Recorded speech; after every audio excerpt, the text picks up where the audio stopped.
I'm wondering what kind of financial trade-offs you have made at Vassar to put extra funding toward scholarships and supports for low-income students, whether it's more fundraising or actual reallocation of dollars. Yeah, I think we did it in a variety of ways, and any school that wants to do this has to do this. It was partly additional fundraising. It was partly, at least in response to the financial crisis, taking more from the endowment than was sustainable in the long run. But in response to the biggest recession since the Great Depression, when families were really struggling, that actually seemed like a reasonable thing to do in the shorter run. And then we have looked for places where we thought that we were spending money, that it would actually be better allocated to fulfilling our mission were we to allocate it to financial aid. And I think a lot of that has come from staffing.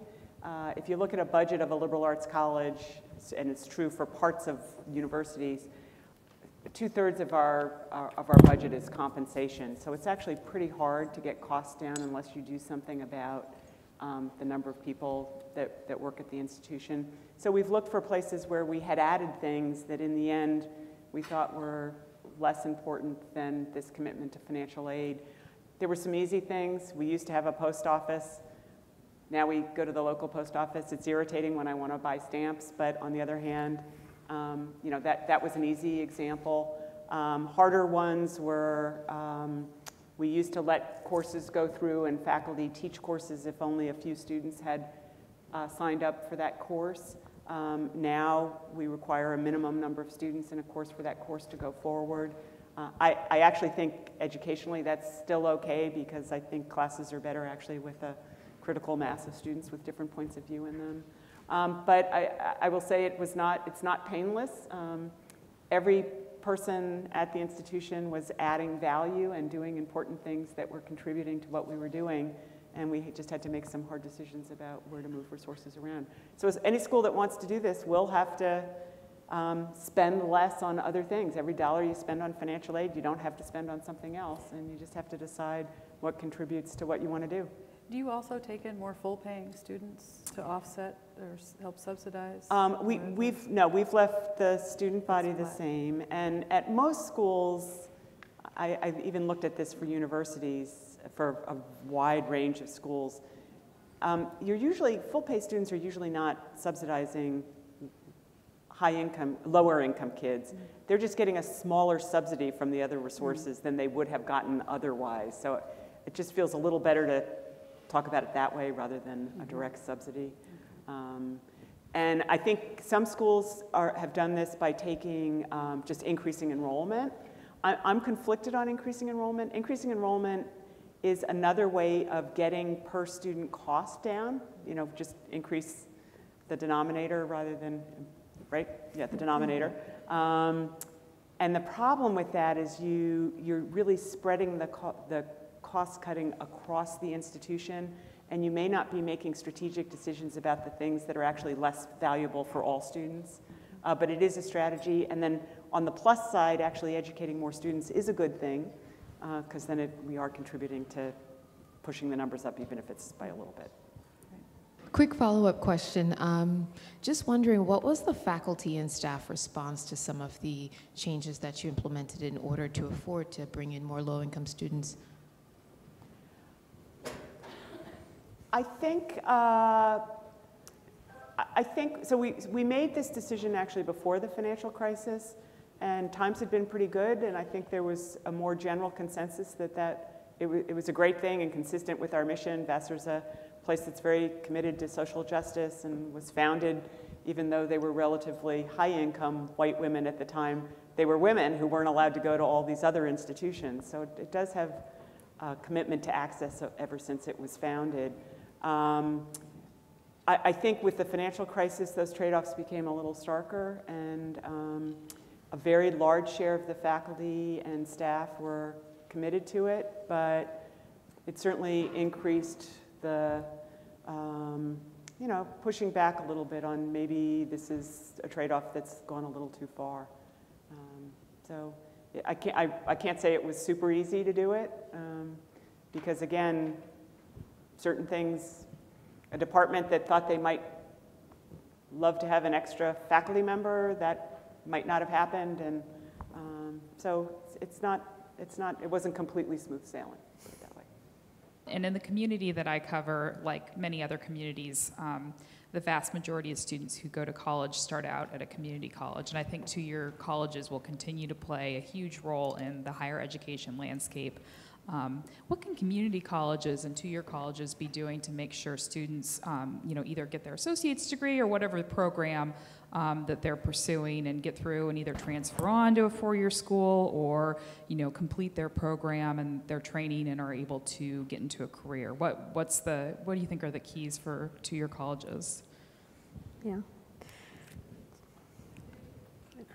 Should I talk? Go ahead. Yeah, go I've ahead, got some to Ellie. add to that. Okay, yeah. Many students go to community colleges in Chicago. I think that most of the graduates actually go to the city colleges. They're the #1 receiver institution. But there are a lot of barriers there. We know in Chicago, for example, that it's very rare for a student to go to a two-year college and end up getting a four-year college degree. And there are a number of reasons for that. I mean, one, someone mentioned the remedial course issues. And this is true at many institutions, not just two-year colleges, but there are issues with, the placement exams for those, whether those are actually sound, and if they're given in a way that's appropriate, and then what happens to students once they get put into remedial courses. There are problems, as you said, with pathways, so that students may take a lot of classes that don't actually lead to something or not well articulated to four-year colleges. And I think there are a number of institutions that are trying to make those pathways clear and also to articulate with the other institutions. And then there's, issues of supports and the resources that are available for students in the two-year colleges. So that there are a number of factors that go against students. And then on top of that, of course, there's the open enrollment, which also puts a lot more demand on the teachers, the staff at the two-year colleges. Yeah, I think that if you're looking at the problem nationally, the problem of low-income college attendance, community colleges are where you'd have to solve the problem. That's where the vast majority of students are going and failing. We also looked at remediation and found that the majority of students who go to community colleges end up in remedial math, remedial English, and most of them don't come out. That is really the roadblock. They end up taking courses, acquiring debt, and never actually getting college credit. The rates are abysmal. And so we've got a big report that we did with our community college members looking at what are all the ways you can try to fix remediation. It has to do with placement exams, has to do with active learning, bringing hybrid courses, flipped classrooms. There's a lot of things that one can do, and there are great case studies of places making a difference there. Then there's the handoff. And there are places like University of Central Florida that actually works very well with its community college, where they've integrated the advising system. You can actually see the grades in the community college. They start to change advisors while they're still at the community college. Other places like even a private like DePaul in Chicago has a student can go online, essentially upload their transcript, and it says, here are all the credits that would transfer into DePaul. And they can help give them guidance. So I think there's a lot we can do at making sure we don't lose students along the way. Another simple thing, we did some secret shopper visits to community colleges at the invitation of their presidents and sent our staff just to try to register. Because it turns out they lose about 30% of their students between registration and actually showing up for the first day of class.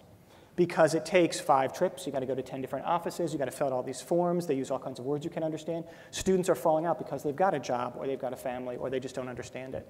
So it's because they're under-resourced. Did you show up? Were you a secret shopper? I did not. No, I wanted to sign up, but that would be fun.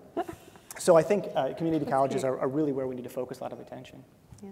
I am an alum of Harvard, which is going through a very public debate over divestment right now. I didn't know if you had any thoughts about your recent student protests on campus related to an oil spill, and what your thoughts were about divesting, especially with financial costs being so important to allowing students of low income to attend your institution. I think that climate change is one of the most important issues that we are facing. As the parent of 3 kids, I worry about their future. And so I think it's an issue that we absolutely need to address. And I think the divestment movement has been very effective at getting it on people's radar screens, both our students, our institutions, and more nationally by getting it into the press. I don't think actually divestment is the solution to the problem. as an economist, I feel really strongly that a carbon tax is something that would help tremendously. And it seems to me that part of what our students could be doing is, in fact, lobbying their public policy makers. Most of them have the right to vote, both in local and national elections. And they should be making it clear to policymakers that they believe that this is an incredibly important policy change that would address this issue.